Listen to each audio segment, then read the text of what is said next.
So viewers, I'm your instructor Syed Zaki Ahmed.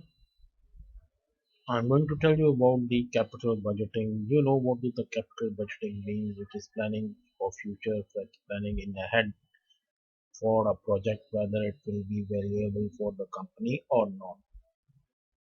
Please see these lectures till the last because these are all advanced level lectures in continuation with the previous lectures. The NPV, IRR, and MIRR are the advanced level topics of capital budgeting, and they need a little bit of attention to understand them.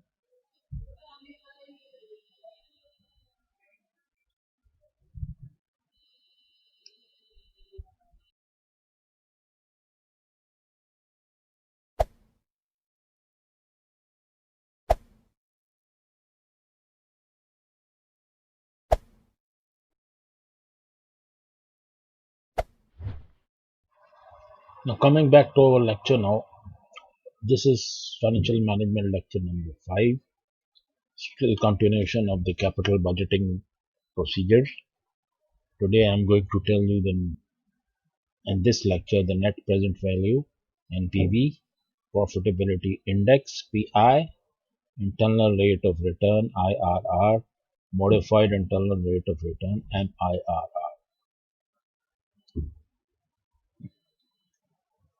So students, this is the continuation of the capital budgeting.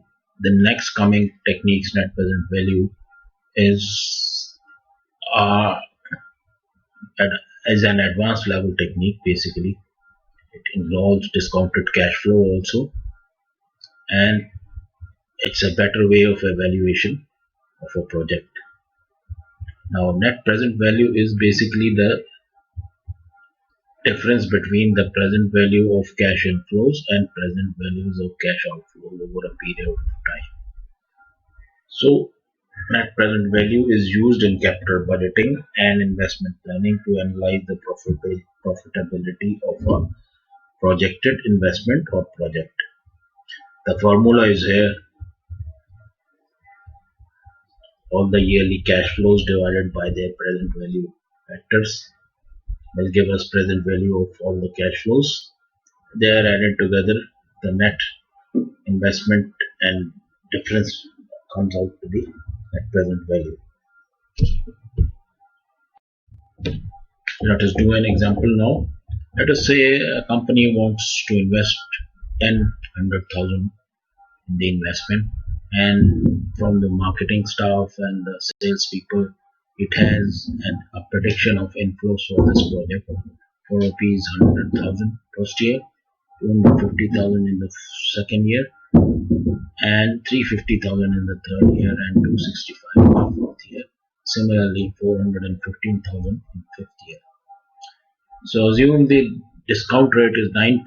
Let us calculate the NPV of the formula. You see, the present value factors are given on the computations.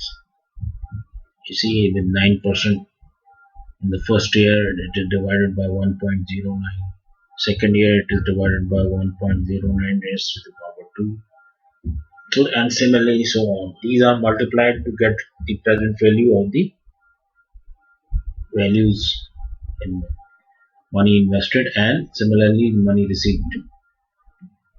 So with this value, we get this NPV is equal to 29,881 when netting off the investment and the net present values of the inflows and other outflows.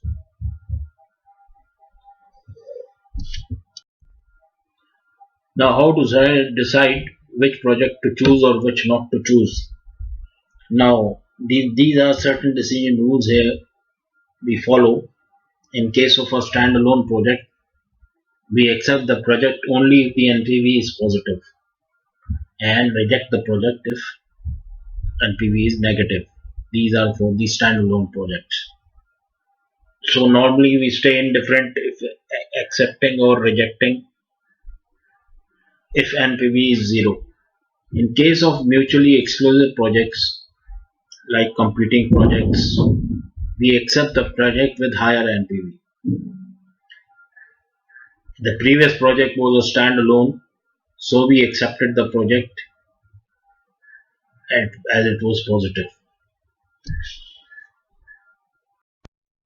Now let's discuss the strengths of net present value in the capital budgeting. Net present value basically accounts for time value of money. So it is a better approach for as compared to payback period and accounting rate of return. Net present value is even better in in some other discounted cash flow techniques such as IRR. In situations where IRR and NPV give conflicting decisions, NPV decision should be preferred. Now let's discuss the weaknesses.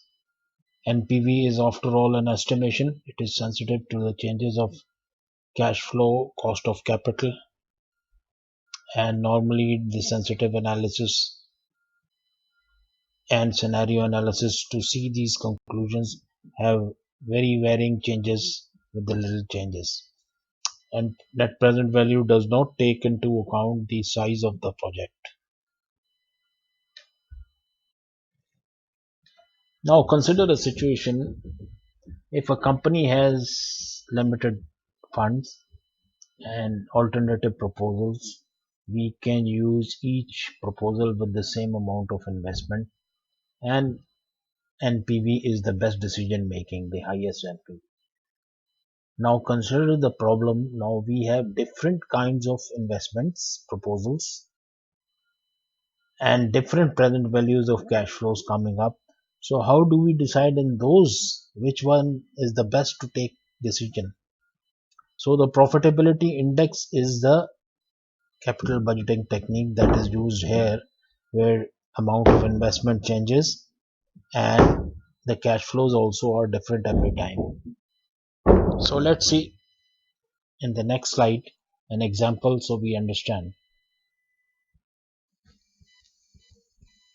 So another example now for which will give you a good insight of profitability index. We know the formula of PI is present values of future cash flows divided by initial investment. Now consider these three projects X, Y, and Z. Now the present values of cash inflows is given.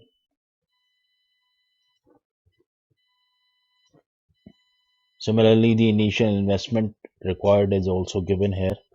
If you see this project, basically the project has net present value of 12,000, 11,800, and 5,200 consecutively for these three projects. Now, if we see NPV wise, the project X is a better proposal as far as the NPV is concerned.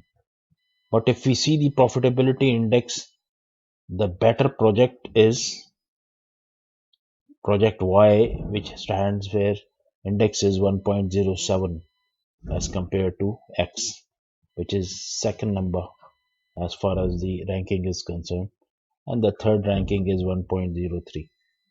So profitability index gives you per dollar value on the investment,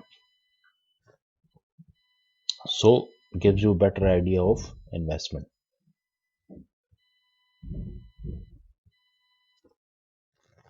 Now coming up to the next capital budgeting technique, the internal rate of return. It is basically a rate of return or discount rate at which the present value of the project's net cash inflows become equal to the net present value of the net cash outflows. In other words, the internal rate of return is the discount rate at which the project's net present value becomes equals to zero. How to accept the project and reject the project? Now here it is. Main rule: if the internal rate of return promised by the investment project is greater than or equal to minimum required rate of return, the project is considered acceptable, otherwise the project is rejected. I hope you understand the required rate of return is Basically, the required rate of return is the rate of return available where you can invest anywhere, or you would go for anywhere other before going into any project. Like a bank rate, when you put money in there, you will get some return there. So minimum discount rate will have to be the required rate of return. It has to be more than that.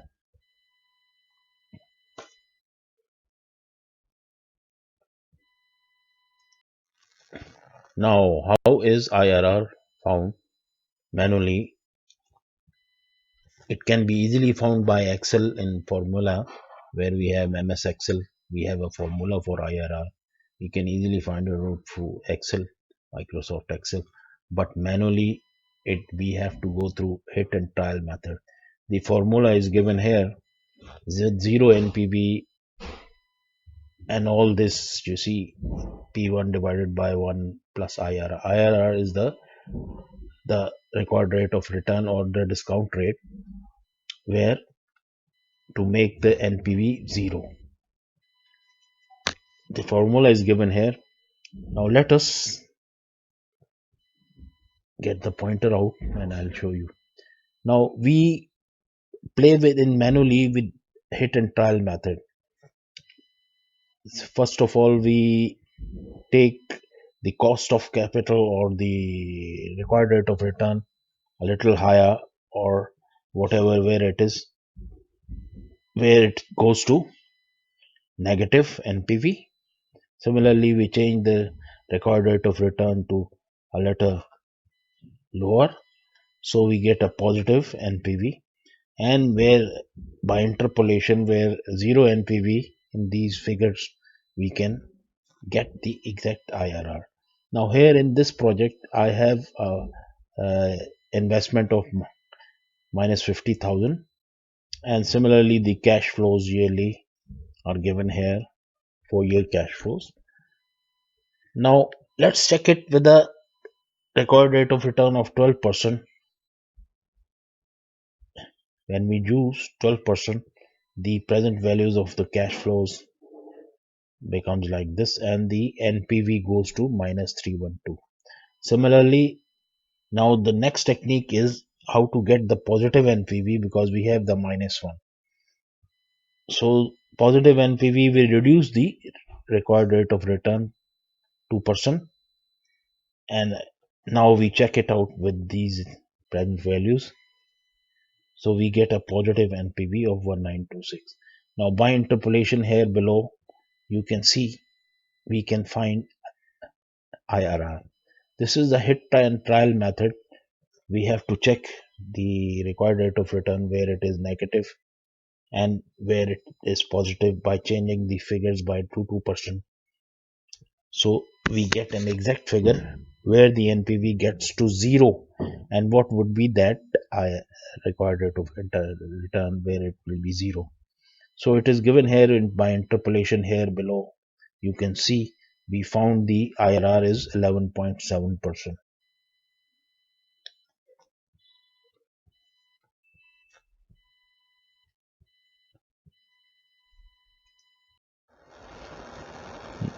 So let's discuss the rules for decision making in IRR. In theory, when the IRR is greater than the cost of capital, it is supposed to be profitable one, depending on the company's interest. Any project with an IRR that exceeds required rate of return is profitable one. In case of decision making, there is conflicting IRR and NPV results. We will rely on NPV more than IRR.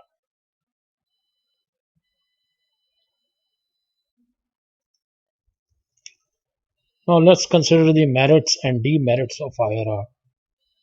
The first merit is the most important thing, that is the internal rate of return considers the time value of money while evaluating a project. The use of internal refers to omission of external factors such as cost of capital or inflation. So from the calculation. So this is a demerit. One of the biggest pitfall the IRR method uses is it ignores the economies to scale. So a project of 10 million or 1 million will be considered equivalent dollar value benefits. So which is a demerit. While analyzing the projects with IRR method, it it implicitly assumes reinvestments of positive future cash flows with IRR for the remaining time of period of the project. Although this might be not be true every time. If the cash flows are not sufficient to cover the initial investment, IRR cannot be used. So this is a demerit also. So the last 4 points add to the demerits of IRR, but still IRR is very useful to the managers. You can also find the IRR from Excel. You can use this IRR command in the financial formulas and to find these cash flows and we can get that IRR directly from computer in Excel, Microsoft Excel. Now coming to the next one, capital budgeting technique, the modified internal rate of return.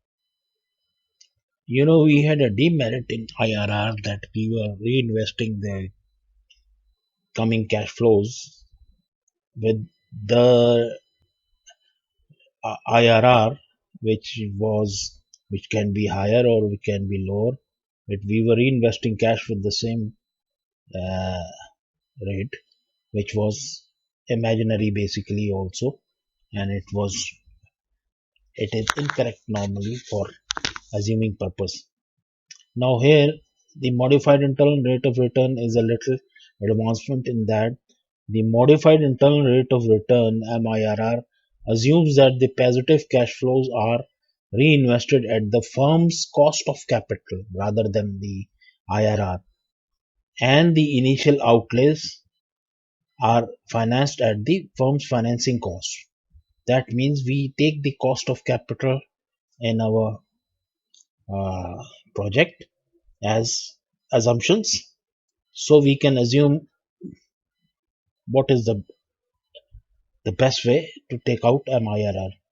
So the basic formula of MIRR is the future value of the cash flows discounted at the reinvestment rate and similarly divided by present value of cash flows, negative cash flows rather, discounted at the financing rate. Normally financing rate is also the cost of capital also, but can be higher or lower. This whole thing is taken under root with the periods n minus 1. So we get this MIRR. This is the mathematical formula. So working will tell you how to do we calculate the MIRR in the next slide. So you can have a clear understanding of how IRR taken out. So let me get my pointer out here to guide you fully. Now here I have a project here with the cash flows given. You see the first line, we have year 0, 1, 2, 3, 4. Now a little complex situation here. In the first year 0 and 1, the cash was invested with 700,000 and minus 300,000. 300. So what happens here is we have a negative cash outflow here in the project, and then we have start having return 400, 600, and 300. These are the positive cash flows coming out of the project in the return phase. It's written here the investment phase and the return phase. Now the modified cash flows for this is here. Now if we take the cost of capital here at 10%, you will see these cash flow will be 700 at year zero, because this is the point where we calculate the base here, all the cash flows.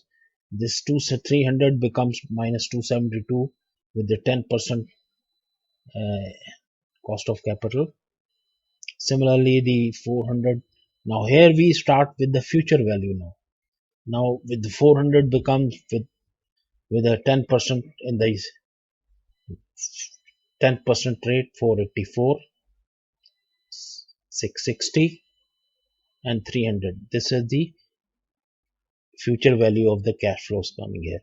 This future value is added here with a gray shade, giving it together with 300 fourth year return.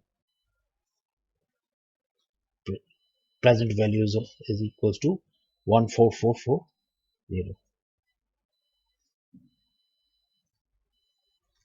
So now here you see the future value of return phase. The present value of the return phase becomes here 986.27. Now let's consider these present values together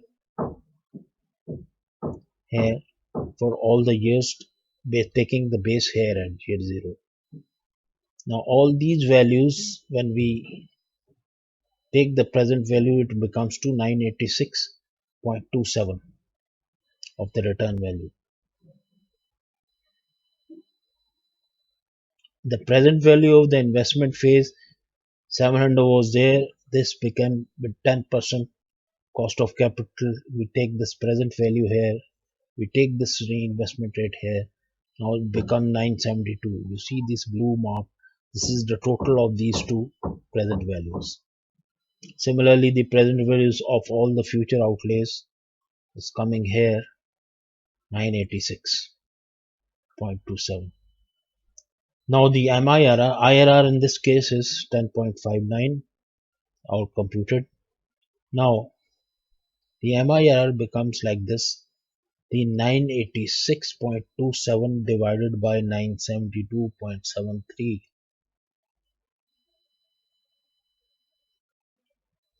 raised to the power quadrant fourth root we take with this value and subtract -1, and we get 10.38 MIRR. So this is the method normally we do with MIRR. We take this at year 0, the present value of all the negative cash outflows. Similarly, we take the present value of all the positive outflows, taking them back here at year 0 and compare them with this formula to get MIRR. A little bit of different approach, but this is more actual because we are using cost of capital here as the discount rate for present values also and for future values also. So similarly, we have this MIRR here. Now students, let's discuss the advantages and the disadvantages of MIRR. The advantages include they tell us whether an investment increases the firm value. It also tells it considers the cash flows of the projects. It considers the time value of money. It considers the riskiness of the future cash flows through cost of capital decision rule. Now the disadvantages.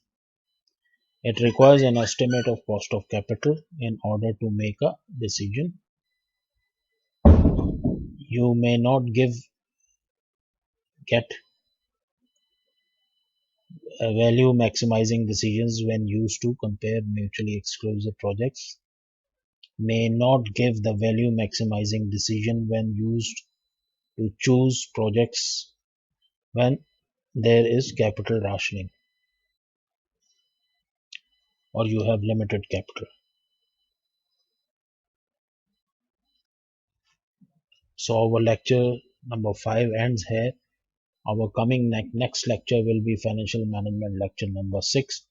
We'll discuss cost of capital, which will include cost of debt, cost of stocks, cost of bonds in the next lecture. So please do check with my next lecture also, and do give comments in my email or my WhatsApp number.